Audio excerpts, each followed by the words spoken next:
শতাব্দীর সবচেয়ে ভালো ভোট করতে চায় নির্বাচন কমিশন। রাজধানীর আগারগাঁওয়ে সাংবাদিকদের প্রশিক্ষণ কর্মশালায় কথা বলেছেন ইসি সিনিয়র সচিব আক্তার আহমেদ। অনুষ্ঠানে নির্বাচন কমিশনার আবুল ফজল মোহাম্মদ সানাউল্লাহ জানান, সংসদ নির্বাচনে চাইলেই বাড়ানো যাবে না ভোট কক্ষ। শুভ সকাল।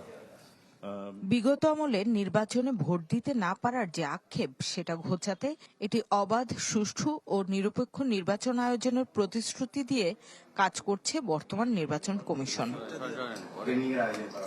আয়োজনের খুঁটিনাটি দিক নিয়ে নির্বাচনী প্রশিক্ষণ ইনস্টিটিউটে সাংবাদিকদের ট্রেনিং এর উদ্বোধনী অনুষ্ঠানে কথা বলেন নির্বাচন কমিশনার মোহাম্মদ সানাউল্লাহ।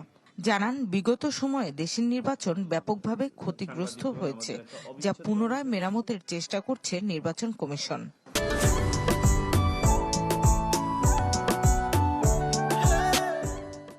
বাংলাদেশের নির্বাচন ব্যবস্থা আমরা যদি বলি ব্যাপকভাবে ক্ষতিগ্রস্ত হয়েছে, সেই ক্ষতিগ্রস্ত নির্বাচন ব্যবস্থাকে আমরা রিপেয়ার করে সঠিক অবস্থায় ফেরত আনতে চাচ্ছি। একটা ইমপ্লোডেড সিস্টেমকে আবার আমরা রিঅর্গানাইজ করে রিস্ট্রাকচার করার চেষ্টা করছি।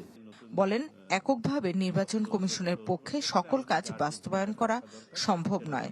জাতির স্বার্থে ভালো নির্বাচন হতেই হবে। This is going to B the most consequential election in the Independent Bangladesh.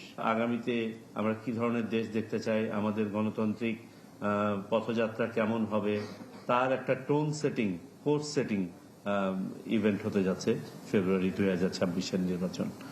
নির্বাচনে সাংবাদিকদের সহযোগী হয়ে কাজ করার আহ্বান ইসি সচিবের।